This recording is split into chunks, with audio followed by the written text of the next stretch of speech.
Season 2 ng aksyon laban sa kahirapan ng National Anti-Poverty Commission, makakasama natin tuwing Martes, Huwebes at Biyernes dito sa Rise and Shine Pilipinas ang iba't ibang kinatawan ng mga ahensya at lokal na pamahalaan upang pag-usapan ang mga intervensyon ng gobyerno sa pagpuksa sa kahirapan.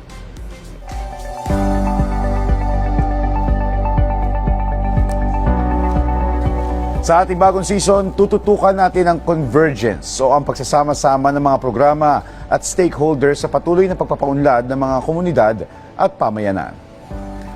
Dahil dyan, makakwentuhan natin ngayon dito sa ating programa si Assistant Secretary Georgina Anyang, ang Assistant Secretary for Operations mula sa Department of Education o DepEd upang talakayin kung ano ang mga programang ipinapatupad ng DepEd para mapangalagaan ang mga mag-aaral laban sa online sexual abuse and exploitation of children at child sexual abuse and exploitation materials. Ngayon, Nobyembre, pinagdiriwang po natin ang National Children's Month na may temang OSAIC CSA o OSAIC CSAEM, Wakasan, Kaligtasan at Karapatan ng Bata Ipaglaban. Kaugnay nito, ano nga ba ang mga programang ipinapatupad ng Department of Education upang mapangalagaan ang mga mag-aaral laban sa online sexual abuse and exploitation of children at child sexual abuse and exploitation materials. Asek, magandang umaga po. Magandang umaga po, Sir Joshua at sa lahat po ng ating mga tagapakinig. Salamat po sa pagkakataon na maikwento ang aming mga inisyatiba dito sa DepEd. Asik Yang, welcome po sa Rise and Shine Pilipinas. Isa po sa mga pinaka-vulnerable na sektor ang kabataan. Sa papaano mga paraan po ninyo nagiging katuwang ang mga magulang at guardians ng mga mag-aaral upang maiwasan ang exploitation ng mga kabataan, partikular na sa issue ng OSAIC at CSAEM? Opo, Sir Joshua, ito pong anti-OSAIC at CSAEM na paksa na ating pinag-uusapan ngayon. Katuwang po talaga ang mga magulang sa ilalim po ng mas pinalakas din na IRR on anti-bullying na binuo dito sa Department of Education. Sa ilalim po ng pamuno ni Secretary Sonny Angara ay sinisigurado natin na ang mga magulang ay mayroong aktibong responsibilidad sa paghubog ng kanilang mga anak. So, katuwang ng ating mga teacher at ng mga pamunuan sa eskwelahan ang ating mga magulang. Meron pong mga training on digital literacy and safety para sa mga members ng Child Protection Committee at ito po ay kinabibilangan ng ating mga parents.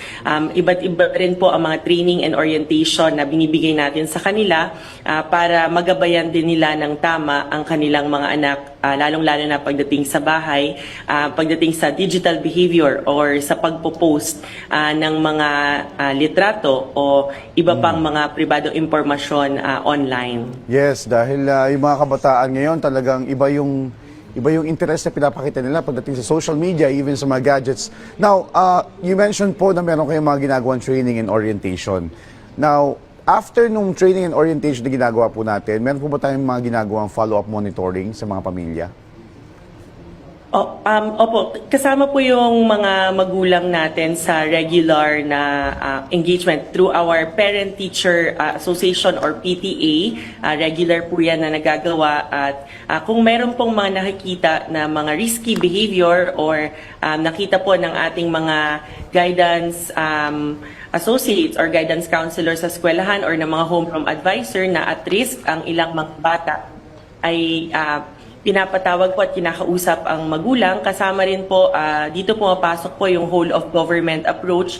Kasama yung Barangay Council for the Protection of Children at ang mga kasama mula sa local government unit at ang mga social worker para mabigyan ng tamang gabay yung ating mga kabataan. At ito po, bahagi po ito ng whole of government approach ay ilalim po ng administrasyon ni Pangulong Bongbong Marcos na siguraduhin na may ugnayan sa pagitan ng DepEd at ng ating mga lokal na pamahalaan kasamang DILG, pati po yung Department of Health sa pagbibigay rin ng mga psychological first aid or tinatawag na PFA at syempre yung Council for the Welfare of Children.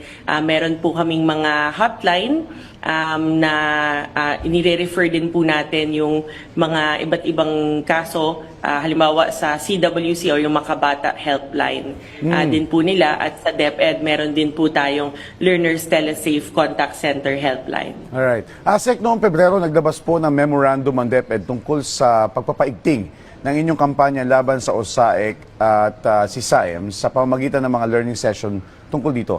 Ano po yung mga nilalaman ng mga session na ito, specifically sa papaano mga pamamaraan po makakaiwas sa mga mag-aaral na maging biktima ng OSAEC at si SAEM?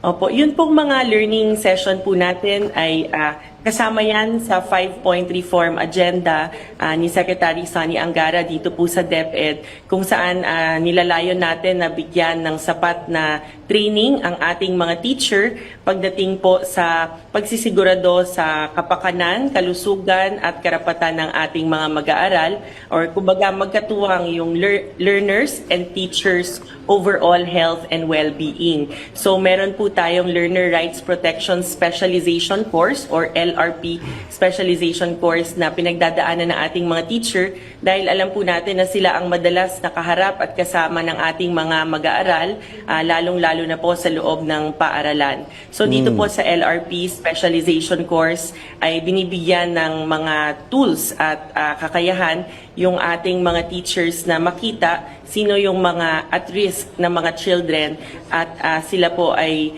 inire-refer sa ating mga guidance counselors, school counselor associates, at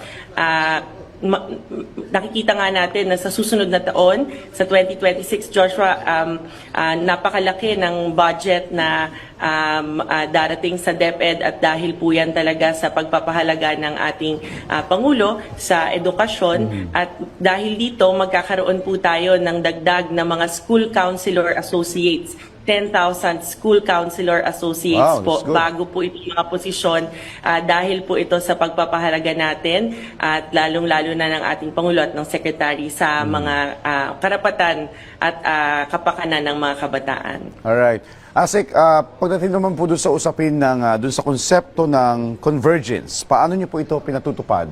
O yung pakikipag-ugnayan niyo rin po doon sa mga ibang stakeholders para sa pagtugon sa mga suliraning panlipunan. Ano po yung halaga nitong convergence na ito?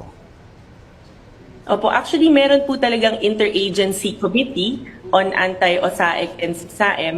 Kasama po dyan ang Department of Justice, ang DILG, DOH, DSWD, at pati na rin ang DepEd. So dito sa interagency committee na to, mayroong monitoring, nagbabahagi kami ng datos sa isa't isa, tinitingnan yung iba't ibang mga rehiyon na maraming mga nare-report na kaso ng anti-OSAEC at si SAEM, at nagkakaroon tayo ng mga preventive strategies. So, mas pinapalakas natin yung mga LRP specialization course or trainings dito sa mga lugar na ito na natuturing natin na high risk, para hindi na lumala pa at dumami yung mga kaso ng OSAEC at si SAEM. So pagdating po sa law enforcement, nandyan katuwang din natin ang PNP, pati na rin ang DOJ at DILG, at sa mga prevention strategies ay DOH, Council for the Welfare of Children, at ang DepEd, lalong-lalo na through our learning sessions. Meron po tayong classroom-based session on anti-OSAEC and SAEM na pinatutupad, kung saan halimbawa ang ating mga grade 7, grade 8, grade 9, tinuturuan sila kung papaano ang dapat na maging mapanuri pagdating po sa pag-share o pagpo-post ng mga content online. All right.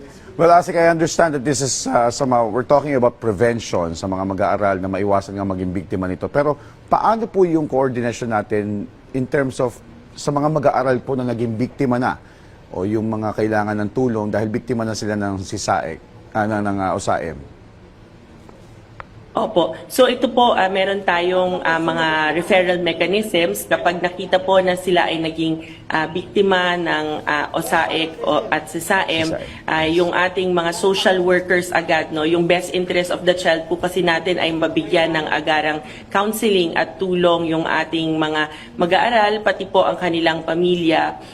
Kung minsan po ay mayroong pangangailangan na i-refer din sa ating mga kapulisan. So ito po mayroong komite na gumagalaw, yung Barangay Council for the Protection of Children or BCPC, at interagency na po ito sa level ng ating barangay, and nire-refer din sa local government unit at sa mga law enforcement agencies. Alright, maraming salamat po sa inyong panahon at sa inyong oras, maging sa inyong suporta, Asek Georgina Ann Yang, ang Assistant Secretary for Operations mula sa Department of Education.